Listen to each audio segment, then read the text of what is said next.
మేడిగడ్డ గురించి ముందుగానే చెప్పినా మేడిగడ్డ పిల్లలు గుంగినాయి అని చెప్పేసి బురద జల్లే కార్యక్రమం చేసిండ్రు. వచ్చిన అధికారంలోకి వచ్చిన 6 నెలల పొద్దు కాలయాపన చేసిండ్రు. వర్షాకాలం వస్తే గోదావరి నది ఉధృతికి అది వదిలిపెట్టాలి, మేడిగడ్డ కొట్టుకపోవాలి, కాళేశ్వరం ప్రాజెక్టు నిష్ప్రయోజనం, అసలు ప్రయోజనం లేదు కాళేశ్వరం ప్రాజెక్టుతోనే అని చెప్పేసి నిరూపించే ప్రయత్నం చేసిండ్రు. తర్వాత ఎల్ఐటి సంస్థ మేమే భరిస్తామని చెప్పేసి ముంగడికి వచ్చింది. ఆ నిర్మాణం పనులు చేపడుతుండగా ఇక్కడ మనం అర్థం చేసుకోవాల్సిన ముచ్చట ఏంటంటే ఈ ఇసుక ఏదైతే ఉన్నదో ఇసుక దందా, మేడిగడ్డలో 800 కోట్ల ఇసుక దందా, మొత్తం మీద 800 కోట్లు రాబట్టేందుకు ప్లాన్. రాష్ట్రంలో చాలా రోజులుగా కాళేశ్వరం ప్రాజెక్టు చర్చనీయాంశంగా మారింది. మేడిగడ్డ బ్యారేజ్ కూలిపోయిందనే ప్రచారాన్ని కాంగ్రెస్ పార్టీ ప్రజల్లోకి బలంగా తీసుకెళ్లింది. అక్రమాలు జరిగాయంటూ విచారణకు ఆదేశించింది. నీళ్లు నిలిపితే బ్యారేజ్ కూలిపోతుందని చెప్పుకొచ్చింది. అబ్బా మామూలు ప్రచారమా వాళ్ళు చేసింది? నీళ్లు నిలపొద్దన్నది, నీళ్లు వారియద్దన్నది, అట్లా అన్నది ఇట్లా అన్నది కాంగ్రెస్ సర్కార్ మొత్తం ఘోరమైన బట్ట కలిసి మీదేసే ప్రయత్నం చేసింది. ఇక ఇంతల్నే అసలు కారణం మాత్రం వేరే ఉందని చర్చ జరుగుతోంది. బ్యారేజీ దిగువన ఉన్న ఇసుకకు సర్కారు సూటి పెట్టిందనే చర్చ జరుగుతోంది.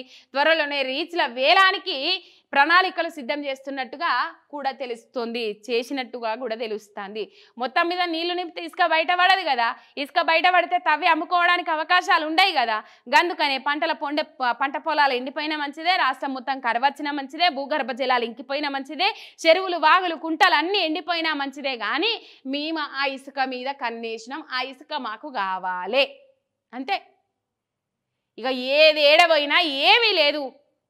మొత్తం మీద అందులో నింపితే ఇప్పటికీ ఇసుక బయటకు రాకపోతుండే, ఇసుక కన్ను పడ్డది. ఇక మొత్తం మీద వాళ్ళు ఇసుక మీదనే దృష్టి పెట్టినట్టున్నారు. పాపం పొన్నం ప్రభాకర్ అన్ననైతే బాగా సూటి పెట్టినట్టున్నాడు. ఎందుకంటే కరీంనగర్లో మనం చూస్తలేమా ఫ్లై యాష్కు సంబంధించి మొత్తం మీద ఎన్ని నింపుకున్నా చాలతలేవు. ఆవేశం స్టార్ అంటారు, ముద్దుగా పేరు పెట్టిర్రు, ఆవేశం స్టార్ అంటారు.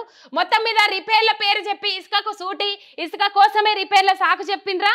నీళ్లు వదిలేశాక భారీగా బయటపడిన ఇసుక మేటలు, ఇసుకను సొమ్ము చేసుకోవాలని ప్లాన్. 14 ఇసుక రీచ్లు వేలం వేసే ప్రణాళికలు. జూలైలో ఇసుక రీచ్ల వేలానికి ఏర్పాట్లు, త్వరలో మరిన్ని ఇసుక రీచ్ల వేలం అని చెప్పేసి ఇక్కడ వార్త చూస్తా ఉన్నాం. ఇది అసలు కథ, అసలు భాగవతం ఇప్పుడు బయటపడతా ఉన్నది. నీళ్లు కావాలనే వదిలేసిన తర్వాత ఆ ఇసుక మేటలన్నీ బయటపడ్డాయి. ఆ ఇసుక మొత్తం తవ్వి అజ్జేయాలనే ఆలోచనతోనే ముంగడికి పోతా ఉన్నారని చెప్పేసి ఇక్కడ క్లియర్ కట్గా అర్థమవుతా ఉన్నది. ఇక మరి ఆవేశం స్టారు అట్లనే ఇంకా కొంతమంది మంత్రులు వాళ్ళందరూ ఆల్రెడీ ఫ్లై యాష్ ఒప్పుకున్నట్టు అక్కడ తెలిసింది. పాడి కౌశిక్ రెడ్డి అన్నట్టుగానే తడిబట్ట స్నానాలు చేసి ప్రమాణం చేసిండ్రు, నేను ఎటువంటి అవినీతికి పాల్పడలేదు, ఎటువంటి తప్పు చేయలేదు అని. మరి సవాల్ ఇసిరినోళ్ళే ఇలా తోక ముడిచి ఏం చేసిర్రంటే ప్రమాణం చేసేందుకు రాలేదు, అక్కడ 100 కోట్ల అవినీతికి పాల్పడ్డం నేను అని చెప్పేసి అక్కడ ఇండైరెక్ట్ గా ఒప్పుకున్నట్టే అక్కడ అయిపోయింది. ఇక ఆ వార్త అక్కడ హైలైట్ గా నిలిచింది.